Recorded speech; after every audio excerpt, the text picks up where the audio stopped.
I am thrilled that Sir Malcolm is here, and I'm going to go through his bio. I'm not going to save his blushes. Sir Malcolm is not only one of the most successful and influential people in higher education of the last decade, but he is also now the chair of the National Health Service in England and has done many, many other things. He's Chancellor of the University of York. He started out as a barrister with special interest in environmental planning and property law, and for 23 years, although this is long forgotten in my memory, he was the editor of the Encyclopedia of Planning, Law and Practice, and so that's his specialist area. He was an amazingly successful president and provost, equivalent of Vice-Chancellor of University College London from 2003 to 2013, having previously been Professor of Land Economy at Cambridge, where he was also Pro-Vice-Chancellor, and he's a Life Fellow of Clare College. I should just say about University College London, I had the privilege of being a Dean of Medicine for 7 years of Malcolm's time as Vice-Chancellor at UCL. It was an extraordinarily successful time. Malcolm managed to turn what was really a bunch of separate colleges into one university, which was very firmly embedded, if not in the top 10 in the world. It was by many rankings, certainly in the top 20 in the world, and it was an extraordinary achievement in a small period of time. Some more things to tell you about Malcolm. He was born and educated in New Zealand. Despite that, this is his first time in Sydney. Amazing. He holds dual nationality. He's a member of the Russian Federation's International Council on Global Competitiveness of Russian Universities. He's a trustee of Somerset House, senior advisor to Arizona State University, which is a wonderful link for us, a bencher of Middle Temple, president of the Council for the Assistance of Academic Refugees, a very important and interesting role which someone might want to ask questions about. He's previously served as chairman of the Russell Group, the Local Government Commission for England, and the Agriculture and Environment Biotechnology Commission, has served as a member of the University Grants Committee of Hong Kong, the Higher Education Funding Council of England, the Economic and Social Research Council. And now, right now, he is chair of NHS England, which since 2013 has held the budget for the National Health Service in England and has, in participation with ministers, that budget is £100 billion, so a small amount of money, been responsible and accountable for its strategic leadership and operational delivery. So a massively accomplished man who has been at UNSW now for 3 days, and I think and hope is also a friend of UNSW. Malcolm, we're very much looking forward to hearing you talk on reflections on technology and the transformation of healthcare, the case of the NHS. Welcome.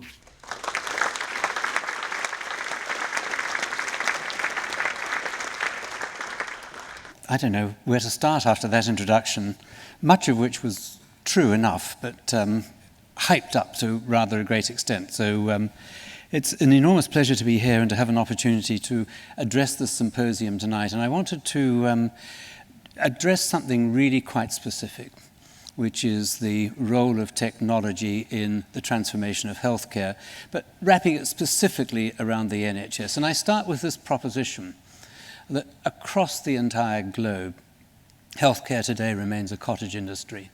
It's an artisanal industry. It's poorly joined up. It's a function of a combination of highly specialist and highly generalist functions joined together rather loosely. It's failed almost universally to take full advantage of digitization, which has transformed every other industry on the planet. There are deep cultural resistances to change, and there is a sense in which much of what happens in the name of medicine remains more an art than a science. And there are some good reasons for that, the reassurance of patients, and I think a function of care over scientific insight. So what I wanted to try to do this evening was to sketch out where it might go if technology really were to take root in the NHS. And I wanted to use a particular case study of whole genome sequencing. But let me start just by fleshing out some of the framework within which we operate. The NHS is that extraordinary organisation which in England, and I don't have responsibility for Scotland or Wales, but in England has responsibility for some 55 million patients. The entire population is signed up as a patient, normally with a GP practice, which is the first entry point to care within the National Health Service, and the GPs have the exclusive referral capacity through to specialists operating in the hospitals. The NHS is regarded, as one politician once described it, as the closest the British ever get to organised religion. And there's a sense in which it's true. It's a belief system, but even more than that, it's a social system of the last resort, because the fundamental promise, and it exists hardly anywhere else, is that there will be world-class healthcare for everybody, free at the point of clinical need. Nobody pays anything except a relatively marginal cost for some pharmaceutical supplies. That means that it's a system that's supported almost entirely from general taxation. That means in turn that it's constantly in the media and it's constantly the subject of political attention. So we operate within quite a volatile and sometimes turbulent environment, which means also that, like all religions, there's significant resistance to change. It has its high priests, its acolytes and its worshippers, but trying to bring about significant transformation in the way in which it operates is difficult. If we layer onto that two other considerations, first, the unique consideration that this is a system where there is a single payer and a single provider, and they're the same organisation. They're us, the NHS. But we take that and then we take it apart by fragmenting it very significantly. So the provision of primary care is split between 8,000 GP practices, all of which are independent contractors. They're not salaried and not employed by us, independent contractors running small businesses, but they are funded by us through a capitation payment for each patient that's registered with them. And then secondly, about 250 trusts, which are semi-autonomous organisations that run hospitals. And they are funded by us, but again, they have a measure of autonomy. We, by funding them, also put them through a compliance regime which refers to the so-called NHS Constitution, which means that they must meet certain standards for maximum time between referral of a patient and the treatment of the patient. For example, anybody who turns up in the emergency room is entitled to be not only seen but treated within 4 hours and then either discharged or admitted into the hospital. And that standard is met in 90% of cases. So nowhere else in the world does that. But when we fall short of that standard, it's front page news in the newspapers across the country. So it means that there's a consequence, a slowness to innovate, and I think the NHS is notorious for being a slow innovator because of the complexity of the arrangements around us. And yet technology has been constantly transformative of everything that we do. Individual instances are very clear. I would suggest, for example, non-invasive imaging, which has completely transformed the ability to understand the human condition. I would suggest keyhole surgery. I would suggest the invention of stents, using technologies in new ways, which, if we measure it overall, has resulted in a reduction in stay times in hospitals and also a reduction in admissions in hospitals, notwithstanding, and here's the critical thing, that the cost impact of demand for healthcare has been going up by about 4% compound annual growth rate since 1948. But since 2008 and the global financial crisis, we've held that down at about 1 to 1.3%. So the consequence is we have to do more with less, and the only way we're going to be able to do that is by using technology more wisely and moving it from a cottage industry into a modern industry, joined up, heavily reliant upon data and heavily reliant upon new technologies. Against all of that also, we have within the UK, and particularly within England, an extraordinary concentration of world-class universities, extraordinary concentration of life science industries and medical tech industries, and we've still got this great challenge of joining all that up into a single venture, which not only benefits the patients of the NHS, but also brings about global benefits through invention and innovation. So that brings me then to a project which we announced in 2013, which was to undertake the sequencing of whole genomes. We chose to do this for 100,000 whole genomes. That's not, by the way, 100,000 patients, because we divided the cohort groups into two. One was to be for rare disease. Now, rare disease in the UK, and this is pretty universal, affects about 6% of the population, because although each rare disease, by definition, only affects a few thousand people at best, there are so many rare diseases that there's a very significant proportion of the population affected by them. And the absence of diagnosis, particularly amongst neonates, causes significant concern, late results in terms of therapy, and great stress and emotional damage to families as they fail to understand or to be able to understand what are the life chances of this child. And the second area has been cancers. We decided on these two because we could detect an obviously strong genetic component, but the understanding then needed to be translated into whole genome sequencing and to be able to work out across large populations how we interpret the genome sequencing that comes through and bring it back into a report which is of clinical value. So the design features are those that are on the panel in front of you. First of all, we wanted to take advantage of the fact that we could structurally integrate this within the National Health Service. I emphasize above all, this is not a research project. Of course, there's extraordinary science in this, and there's a great deal of scientific innovation.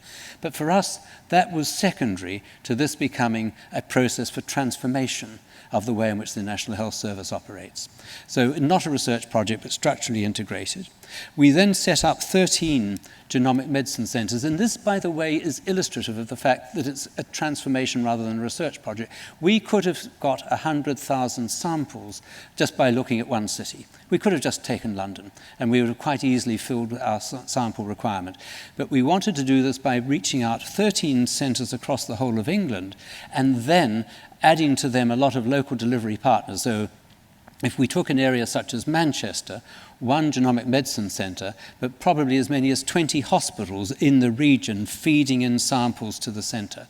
Didn't have to do it for this exercise. We did have to do it if we were going to infect the whole of the NHS with genomic medicine as a major diagnostic and therapeutic tool for the future. Selected patient cohort because we had a selected number of rare diseases and selected types of cancers. I'll come back, if necessary, to some of the other criteria by which we selected them. Informed consent was absolutely critical because we have a deemed consent within the NHS for treating patients. But this construct requires quite a sophisticated approach to consent because we know that with whole genome sequencing we will discover some things now and other things we won't discover for another 5 or 10 years, and we need to understand what would be the feedback loop to patients, what should be the feedback loop to children on whose behalf parents were now consenting, but when we had further discoveries in the future. Some people want to know, some people don't, some people want a further buffer. So genetic counselling has to go into a detailed consenting process. The other part of this is the cost. People will recall that when the first whole genome was sequenced in around the year 2000, it was a transatlantic effort. Craig Ventnor was working in the US, the Wellcome Trust were working in the UK. Total cost, we think, between $1 and $2 billion for one sequence. Nowadays, we know that we can bring it down to a matter of thousands of dollars, if not lower. And by procuring 100,000, we were able to get a very heavy discount against the market rate. There was another reason for going in at scale. A secure data set, I'll come back in a moment to illustrate how we have isolated the data set and put in appropriate protections against hacking. Phenotyping has been critically important in this because without phenotypical data, the genomic data doesn't make a great deal of sense. It's going to be necessary to take the genomic data and to map it against the phenotype of the patient in order to be able to track the correlations, and then particularly over a large population, work out with much more accuracy and sophistication what is the impact in relation to any given patient of a particular genomic profile. Then we wanted to engage a much larger scientific and academic community alongside clinicians in interpreting the data. I'll come back and explain a little bit about that in a moment. And then we wanted to have a route in which we could give access to commercial companies who are, I have to say, exceptionally interested in the data that's coming out of this project, but do so in such a way that protects patient privacy. And also, from our point of view, not to be seen to be taking patients' data and selling it off to hungry and greedy pharmaceutical companies, which is the popular image in the national press, but to be seen to be advancing the interests of patients in partnership with Big Pharma to be able to improve outcomes for all of our patients. We've created a common pool of intellectual property and a training program because much of this is very new, and particularly in bioinformatics, we've got a significant shortfall of talent. So here's the big picture. This is what we do. At the very top is the patients and families. They come or are contacted by the genomic medicine centres with their local delivery partners delivering patient samples, rare diseases, cancers and pathogens.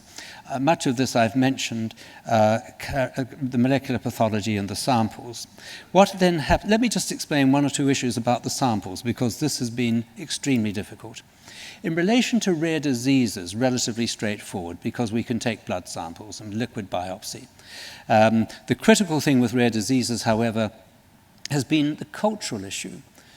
Not just of getting the sample from the child or the adult who is the main subject of the inquiry, but also from parents and proband, so that we can get a trio and where we can then track what are the common genetic characteristics between the same family members. There are particular concentrations of particular types of rare diseases in particular parts of the country, some of them related to consanguineous marriage and others of a more broad-ranging origin. But the issue with us has been sometimes to get the father to become a volunteer and to join the program. Fathers sometimes become absent at critical times, and we've had to sacrifice the purity of trios on occasions in order still to get viable results. With cancer samples, I would say we're still learning.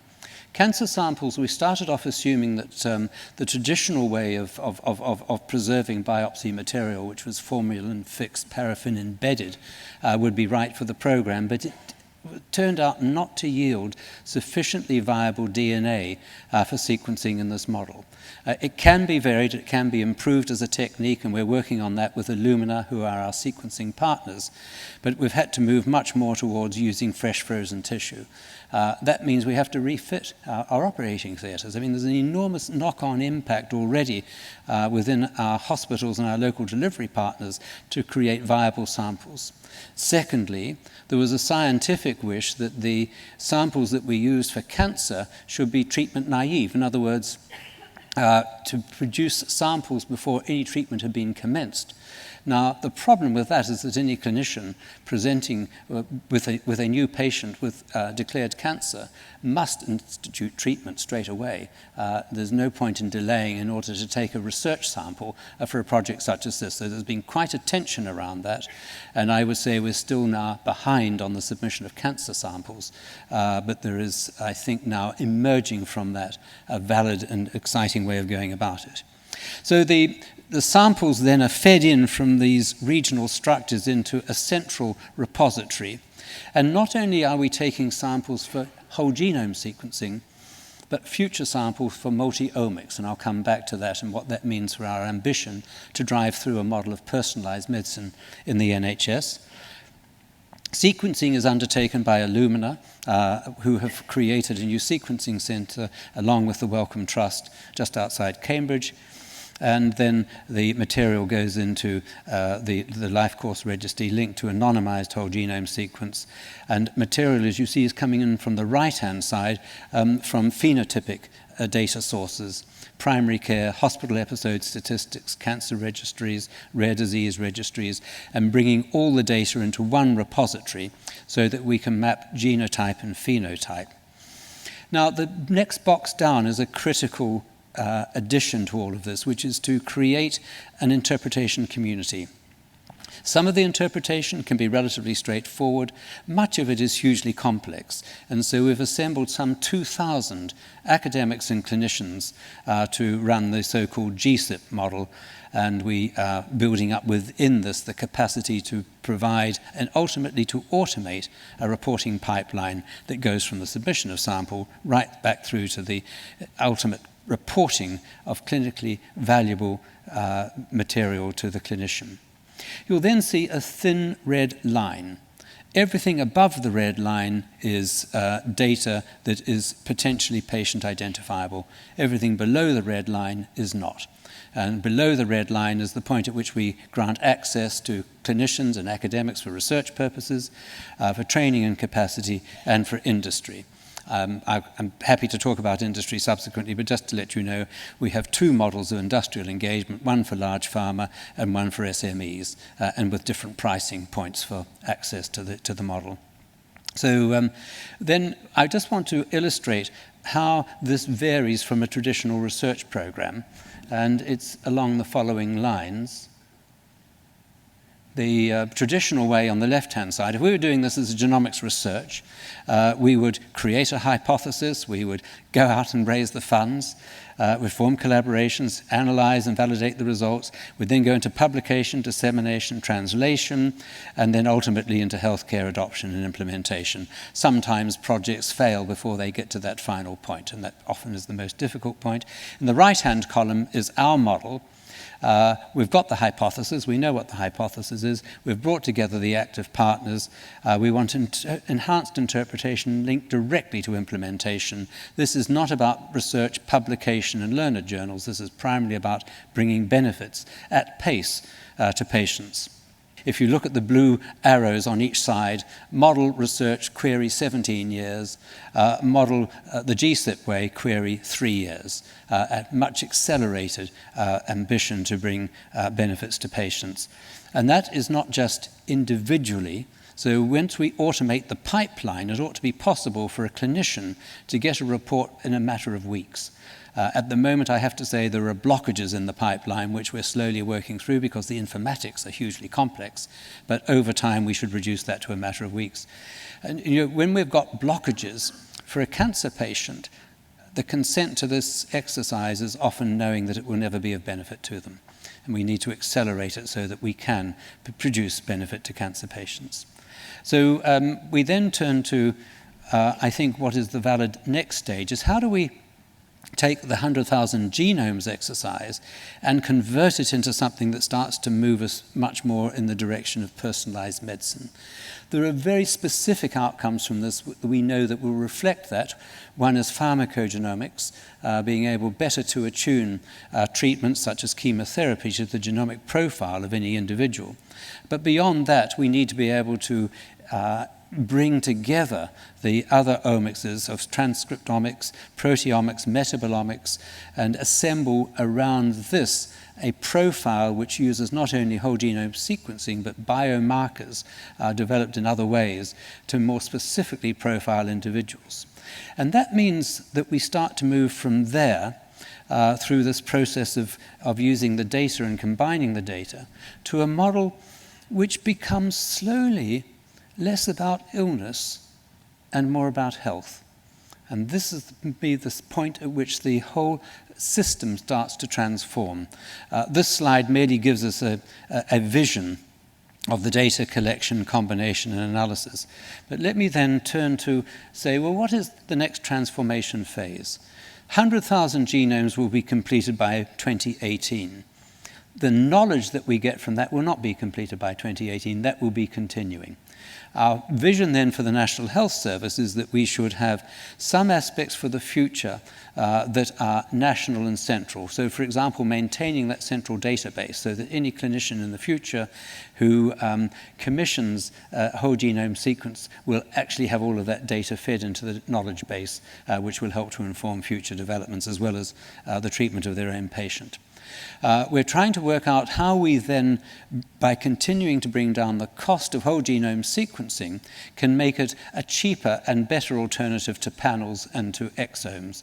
And that, I think, is a major breakthrough point at which the current clinical genetics community start to switch their preferences from their traditional models of using genetics. Indeed, transformation one is that we transmit a new model in which the traditional genetics community, who have been a rather fringe activity feeding other disciplines across the hospital, now becomes the genomics community and becomes central to everything that we do. Secondly, we need to transform genomics laboratories across the country from being, as somebody has described them to me, hobby workshops run by artisans, into a national network closely joined up and with standardized phenotyping across the piece. By phenotyping, we mean a standardized model of recording the patient's condition, past illnesses, current diagnosis, in such a way that will be valid for comparison with the genotype and give us read across for 100,000 whole genome sequences. That will allow us, we believe, to accelerate the advance from diagnosis through to therapy, but also, and this is, I think, a critical point, to move our health system away from crisis management. I try to argue very often that we should regard admission to hospital not as a success but as a failure. Hospitals as an institution of the last resort, as opposed to what they've become in the UK, an institution almost of the first resort. We have many other ways in which we're reforming the provision of healthcare across England, shifting much more care out of hospital into lower cost environments, taking advantage of technologies that previously needed an entire room in a hospital but can now be provided even in the GP surgery or even at the bedside, shifting care back into the community and empowering patients themselves. I think associated with this is a technology that is yet really to emerge, which is the ability of using very high-intensity whole genome sequencing to detect circulating tumor DNA. Some types of cancer tumors will leak into the bloodstream, and at high-intensity sequencing can be sequenced. This is still at a very early stage, but suggests that if the concept is right, and we're setting out to prove it, then we may be able to detect cancers in people before there is any symptom at all, and then do whole body scanning or whatever is appropriate to detect the tumor, to excise it or to irradiate it at a stage well before it becomes metastasized. And we could almost conceive that we could move treatment of cancer away from what is often palliative care up into something which is so early stage that it becomes an intervention that saves lives across the piece. That is where technology completely starts to transform healthcare. I've mentioned fixed genomics to temporal, multi-omics. By that I mean not just a multi-omic one-off analysis, but multi-omics every 6 months or every year, so that, as with ctDNA, we can detect changes over time in biomarkers and in sequencing in such a way that allow us to wrap new models of care, and not care, but prevention around patients.